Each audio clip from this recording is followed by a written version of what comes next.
Hello hi നമസ്കാരം. എല്ലാവർക്കും സുഖമാണെന്ന് വിചാരിക്കുന്നു. ഇന്ന് ബ്രെഡ് കൊണ്ടൊരു പപ്സ് എങ്ങനെ ഉണ്ടാക്കാം നോക്കാം. നല്ല ഹെൽത്തി ആയിട്ടുള്ള ഒരു എഗ് പപ്സ് നമുക്ക് എങ്ങനെയാണ് ഉണ്ടാക്കുന്നത് നോക്കിയാലോ. നേരെ പോകാം വീഡിയോയിലേക്ക്. ബ്രെഡ് പപ്സ് ഉണ്ടാക്കുന്നതിന് വേണ്ടിയിട്ട് ആദ്യം നമുക്കൊരു മസാല തയ്യാറാക്കണം കേട്ടോ. മസാല തയ്യാറാക്കാൻ വേണ്ടിയിട്ട് പാൻ അടുപ്പത്ത് വെച്ചിട്ടുണ്ട്. അതിലേക്ക് 1 ടേബിൾ സ്പൂൺ ഓയിലൊന്ന് വെച്ച് കൊടുക്കാതെ. ഓയിലൊന്ന് നന്നായിട്ട് ചൂടായി വരുന്ന സമയത്ത് ഇഞ്ചി വെളുത്തുള്ളി പേസ്റ്റ് പച്ച ചവയൊന്ന് മാറി കിട്ടണം. തുടങ്ങിയ ഇടുക.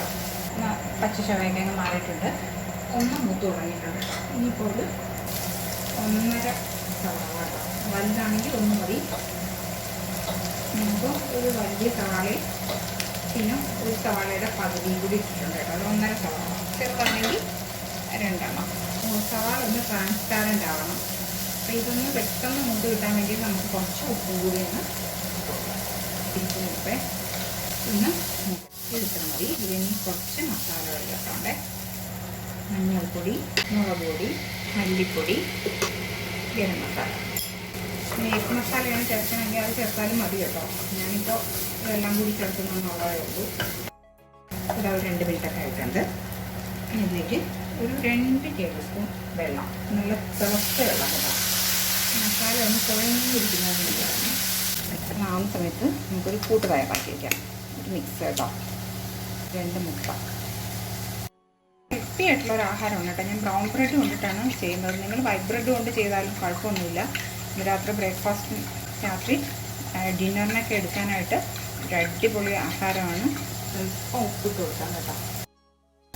ഉപ്പും നന്നായിട്ട് മിക്സ് ആയിട്ടുണ്ട്. ഇനി ഇതിലേക്ക് ഏകദേശം 1 കപ്പ് പാല് കേട്ടോ. ഇപ്പം ഇതെല്ലാം മിക്സ് ചെയ്ത് വെച്ചിട്ടുണ്ട്. ഇതിപ്പോൾ ഇത്ര മതി. ഇതിനെ അങ്ങ് മാറ്റി ഒരു നോൺ സ്റ്റിക്കിൻ്റെ പാൻ എടുത്ത് വെച്ചിട്ടുണ്ട്.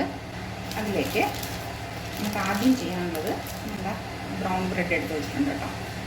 ഹെൽത്തൊക്കെ നോക്കുന്നവരാണെങ്കിൽ നമുക്ക് അടിപൊളി ഒരു സംഭവമാണ് കേട്ടോ.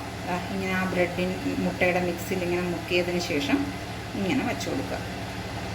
ഇപ്പോൾ കറക്റ്റ് ഷേപ്പിനുള്ള പാത്രം കിട്ടില്ല. അപ്പം നമ്മൾ എന്തോന്ന് ചെയ്തെന്ന് വെച്ചാൽ അതൊന്ന് അഡ്ജസ്റ്റ് ചെയ്ത് വെച്ച് കൊടുക്കണം കേട്ടോ. നിങ്ങൾ കുറച്ചും കൂടി വലിയ പാത്രമാണ് എടുക്കണമെങ്കിൽ അതനുസരിച്ചിട്ട് നിങ്ങളങ്ങ് എടുത്താൽ മതി കേട്ടോ. അപ്പോൾ അതിന് കുഴപ്പമൊന്നുമില്ല. വേണ്ടോ അപ്പോൾ ഇങ്ങനെ വെച്ച് കൊടുത്ത് ഇനിയിപ്പോൾ ചെയ്യാനുള്ളത് നമ്മൾ ഈ എടുത്ത് വെച്ചിരിക്കുന്ന ഉള്ളിയുടെ മിക്സിയില്ലേ, അതിനെ അതിൻ്റെ സെൻട്രലായിട്ട് നിരത്തി വെച്ച് കൊടുക്കണം കേട്ടോ. ഉള്ളിയുടെ മിക്സിന് ചൂടുണ്ട്. ഞാനിപ്പോൾ എടുത്തതേ ഉള്ളൂ. ബ്രെഡ് എഗ് പപ്സാണ് ഞാൻ ഉണ്ടാക്കുന്നത് കേട്ടോ. പിന്നെ എടുക്കുന്നത് മുട്ട. നമ്മൾ എടുക്കുന്ന അല്പം അനുസരിച്ചിട്ട് മുട്ടയുടെ അളവ് കൂട്ടുകയോ കുറയ്ക്കുകയോ ഒക്കെ ചെയ്യാം കേട്ടോ. നമ്മൾ ഈ സമയം നമ്മളൊരു നല്ല ചുവട് കട്ടിയുള്ള ഒരു പാത്രം നമുക്ക് ഗ്യാസിൻ്റെ അതിലോട്ട് വെച്ച് കൊടുക്കണം കേട്ടോ. കാരണം നമ്മളിത് വേവിച്ചെടുക്കുമ്പം കുറച്ചൊന്ന് താമസിക്കും. നമ്മൾ ഓവനിൽ വെച്ചിട്ടല്ല എടുക്കുന്നത്.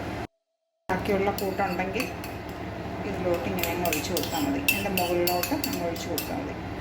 അപ്പോൾ ഞാനൊരു പഴയ ദോശക്കല്ല് ഇട്ട് വെച്ചിട്ടുണ്ട്. അതിൻ്റെ മുകളിലോട്ട് നമുക്ക് തന്നെ വെച്ച് കൊടുക്കണം കേട്ടോ. എന്നിട്ട് ഫ്ലെയിം ഒന്ന് കുറച്ച് കൊടുക്കാം.